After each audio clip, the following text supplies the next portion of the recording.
Hey, what's going on YouTube? BD Kane 721. Happy Friday. Hope everybody had a great week. I'm looking forward to the weekend and it's finally here.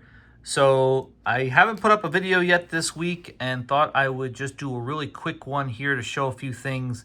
Nothing really big. Got a few cards in the mail for the Manny Machado PC. And then I wanted to highlight a couple of other things that I thought might be fun for everybody to see. One is a little bit of what's in my rummage box at home. I have this box that's sort of a catch-all for a lot of things that I really don't focus on in my collection. I'm sure all of you have that. I would imagine every collector out there has a box that just sort of catches everything that maybe doesn't really fit into one part of your collection or another. And I certainly have that. I've been collecting for a while now, and that box is getting big. It's a three-row shoe box, so it's got a lot of space for cards. Hopefully, I've already shown you a picture of it on this video, but in case I haven't, hopefully one of these days I will highlight that box in a video. But I brought in a few cards just to show what's in there, type of things that are in there. First, though, I want to highlight one thing that came in the mail. This thing here, this is an idea that I have had in my head for many years now, actually. And I'm sure there's many types of these types of things out there. This is called Ding Defend. This came to me in a package. It was actually a plain white envelope package from an eBay seller who sold me a single card for my Aqua Refractor set. And when it came in the mail, it was one of those tiny plain white envelopes, and this was able to fit inside of it, but it had a card taped to it in a top loader. And Ding Defend kind of makes you think, well, it's basically for protection, which is what it is.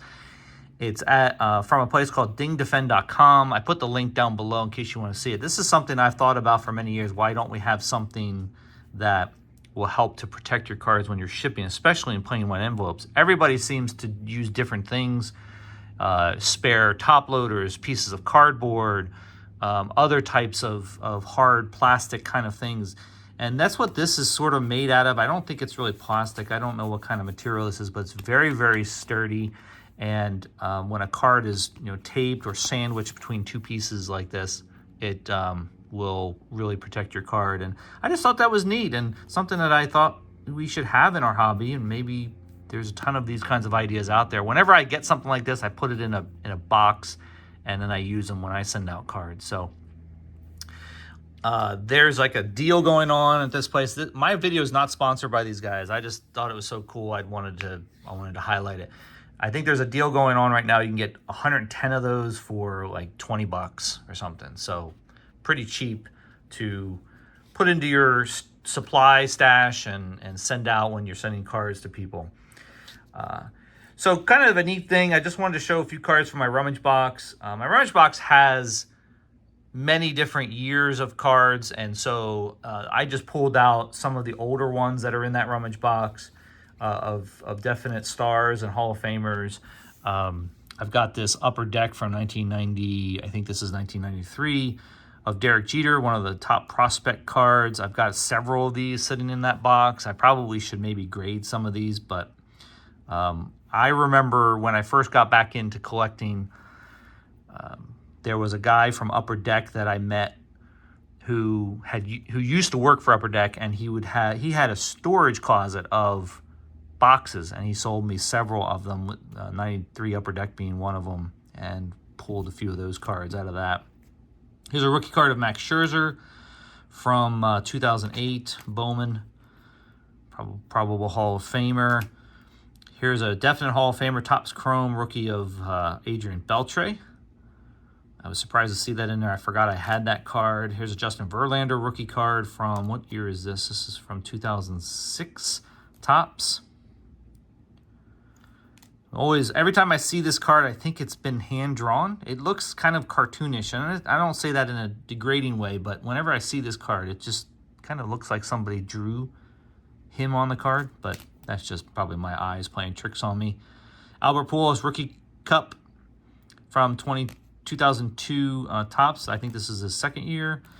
And then one of the cards that I always laugh when I see it because I've had this for quite a while. This is a Trevor Hoffman from, I'm looking, 1996, I believe, Donruss. And for the longest time, I never realized that it was an actual autograph. I just thought it was one of those fake autographs that are printed on the card. But then someone told me that it's a true autograph. So just thought that was kind of interesting that I didn't know that that was an actual autograph.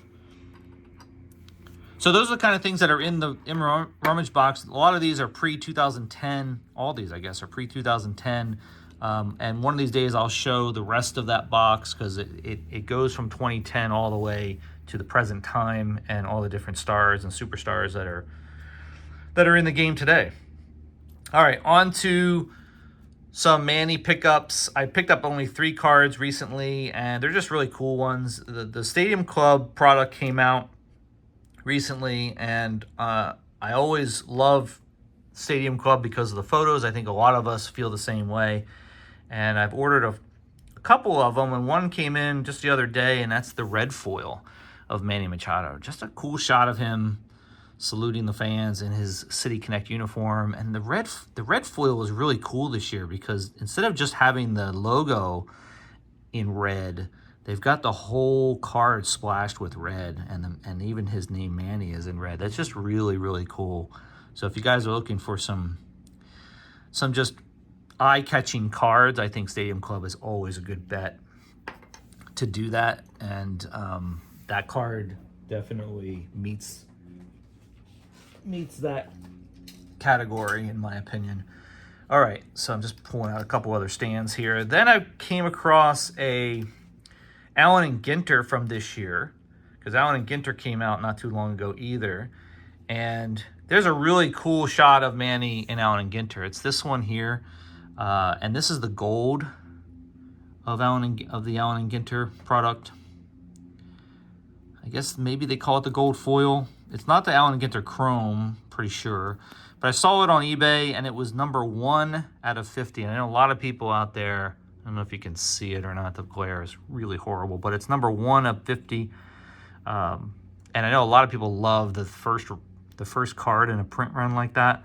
So I snatched that up before anybody really had a chance to do it. So just a cool looking shot of him as well. I love putting cards in the Manny PC that are just great pictures of them. I just think that this adds to the collection quite a bit.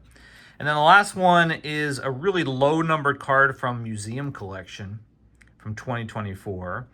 Not the greatest shot, kind of an average looking shot of him just at the plate, ready to swing at a ball, but it's numbered 1 of 5.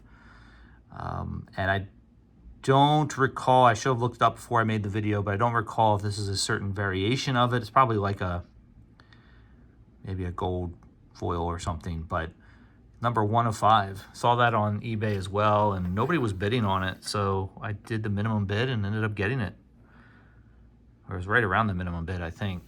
So that's it for today. That's my update. And next week, I'm not sure if I'm going to do an Aqua Refractor update next week. I was planning on doing it. The ComC order is coming in. I've got a bunch of cards sitting at home that have been coming in through eBay, but I'm still waiting for the final cards. I'm in the single digits now of getting cards, so I want to do just one big video at the end. So that's what I'm kind of waiting for, is to acquire the rest of them. I think I'm down to 8 cards left. So look out for that video, and I will see you guys next week. Have a great weekend. See ya.